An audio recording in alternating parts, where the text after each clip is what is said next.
Kök kişilərin qızı, arıqların isə oğlu olur, ya da əksinə.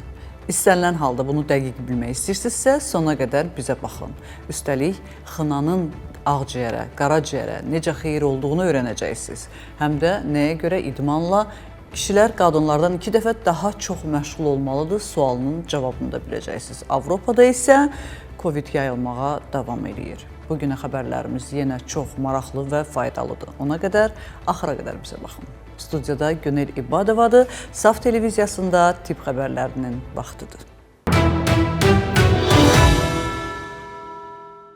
Covidin Frankenstein növünün yayılmağı ilə bağlı dünən xəbər vermişdik. Artıq Avropa saytları da məhz bu virusa qarşı necə qorunmalıdır insanlar sualının cavabını verir. Düşünürəm ki, artıq hər gün bunu deyəcəm. Biz qorunaq ən azından, əllərimizi hər gün yumaq, spirtlə silmək və ictimai yerlərdə iştirak eləməmək bu əsas prioritetlərimiz, dəyərlərimiz olmalıdır ki, ölkəmizə bu virusun gəlməyinin və yayılmağının qarşısını alaq.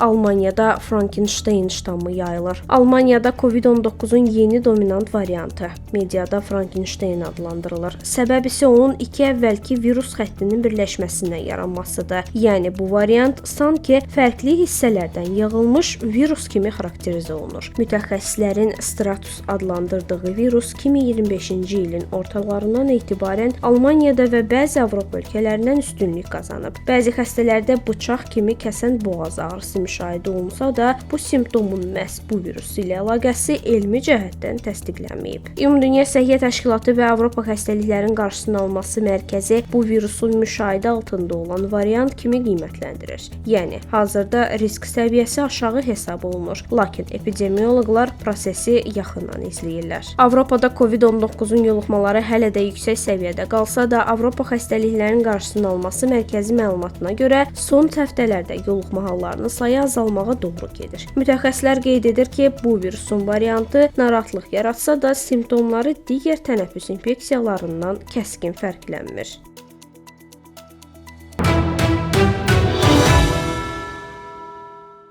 Səhiyyə Nazirliyinin rəsmi saytında analarımızın sağlamlığını gələcəyimizi necə formalaşdırmağı ilə bağlı maraqlı bir müsahibə var. Diqqətinizə təqdim edirik.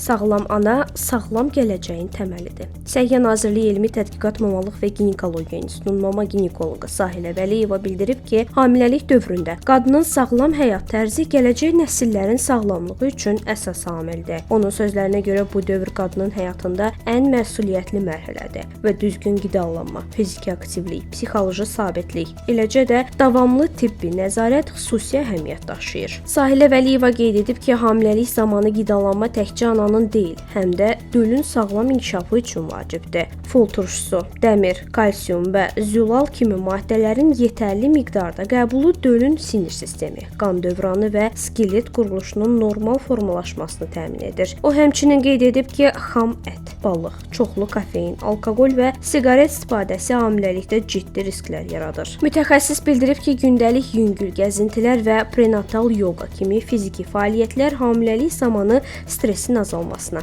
doğuşun yüngülləşməsinə və bədənin sağlam qalmasına kömək eləyir. Sonda vurğulayıb ki, müntəzəm həkim nəzarəti hamiləlik dövründə təhlükəsizliyin əsas təminatıdır. Sağlam ana, sağlam körpə və sağlam cəmiyyət deməkdir. Hamiləliyə verilən dəyər əslində gələcəyə verilən dəyər deməkdir.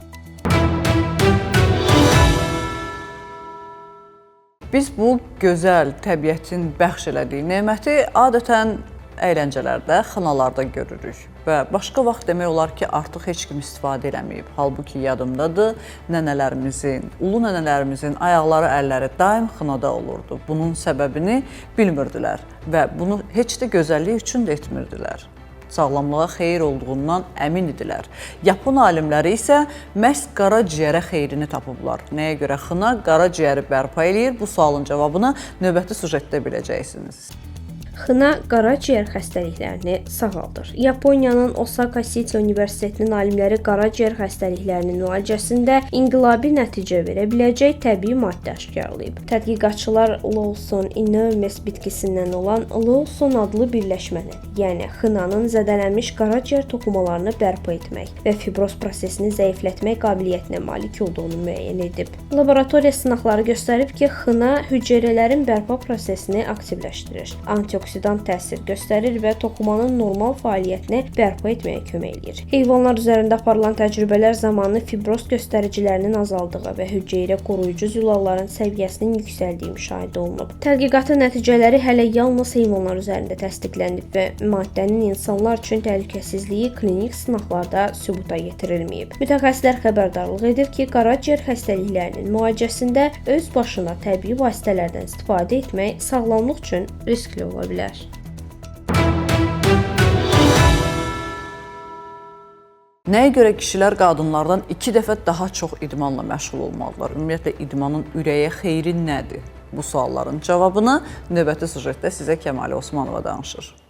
Kişilər qadınlardan 2 dəfə çox idman etməlidir. Qadınlar ürək sağlamlığı baxımından kişilərlə müqayisədə idmandan daha çox fayda görür. Nature Cardiovascular Research jurnalında dərc olunan tədqiqata görə qadınlar həftədə cəmi 4 saat fiziki fəaliyyətlə məşğul olduqda ürək-damar xəstəliklərinin, xüsusən də işemik ürək xəstəliyinin riskini təxminən 30% azaldır. Eyni təsiri əldə etmək üçün kişilərin həftədə 9 saata yaxın idman etməsi tələb olunur. Tədqiqatçılar bildirib ki, az miqdarda fiziki fəaliyyət belə sağlamlığa müsbət təsir göstərir. Həftədə 2 saat yarım, orta və ya intensiv idman qadınlarda xəstəlik riskini 22%, kişilərdə isə 17% azaldır. Ürək-damar xəstəliyi olan insanlar üçün də idmanın faydası sübut olunub. Qadınlar cəmi 51 dəqiqəlik həftəlik fəaliyyətlə ölüm riskini azaldır. Kişilərin isə bu effekti əldə etməsi üçün 85 dəqiqəlik idman lazımdır. Mütəxəssislər fərqin bioloji səbəblərlə əlaqəli olduğunu bildirib. Qadınlarda estrogen hormonu damarları qoruyur və yağ yandırılmasını artırır. Həmçinin onların əzələlərində dözümlülüyə cavabdeh liflər daha çoxdur. Bu amillər qadınların ürəyinin daha az məşq zamanı belə daha sağlam qalmasına kömək edir.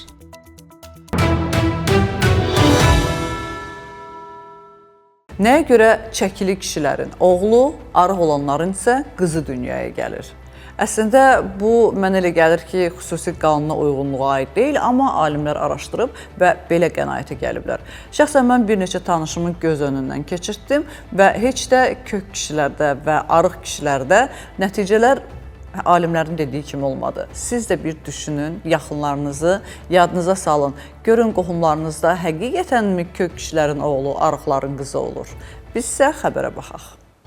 Kök kişilər daha çox oğul sahibi olur. Yeni tədqiqatlara görə artıq çəkisi olan kişilərin oğul sahibi olmaq ehtimalı normal çəkili kişilərlə müqayisədə daha yüksəkdir. Fertility and Sterility jurnalında dərc olunan araşdırmada sonsuzluq müalicəsi alan 8500 cütlü iştirak edib. Nəticələrə əsasən normal çəkili kişilərin 611 oğlan və 569 qız doğulub. Artıq çəkili kişilərin isə oğlu olma ehtimalı 27% çox olub. Mütəxəssislər xəbərdarlıq edir ki, artıq çəki üstünlük deyil, həm də ciddi sağlamlıq risklərini nəsildən nəsilə ötürür. Avstraliyanın Yeni Cənubi Wales Universitetinin araşdırmasına görə artıq çəkili ataların uşaqları və nəvələri də artıq çəkiyə meylli olur. Tədqiqatçı professor Margaret Morris qeyd edib ki, ətraf mühit, piyələnmə və stress genlərə təsir edərək gələcək nəsillərin sağlamlığını poza bilər.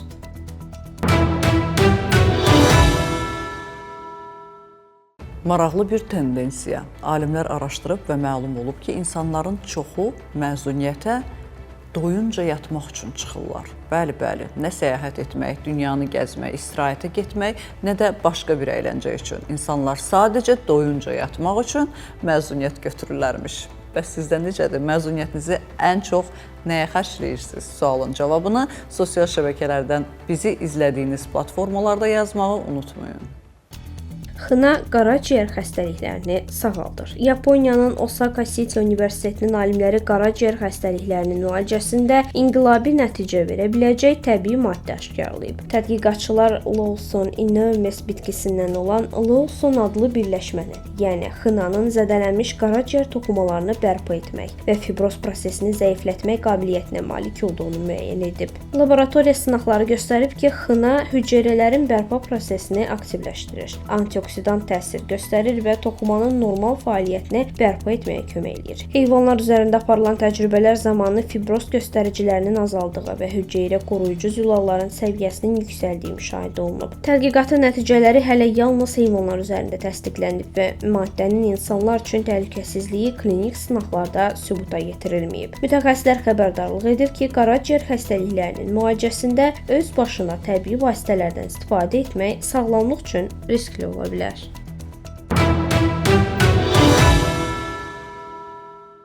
Bugün olan səhiyyə xəbərlərimiz bu qədər. Dünyada və ölkədə baş verən ən vacib tibb xəbərlərini bizdən öyrənin. Unutmayın, bilmək hər zaman bir addım öndə olmaq deməkdir. Özünüzü və doğmalarınızı qoruyun. Sağ olun, salamat qalın.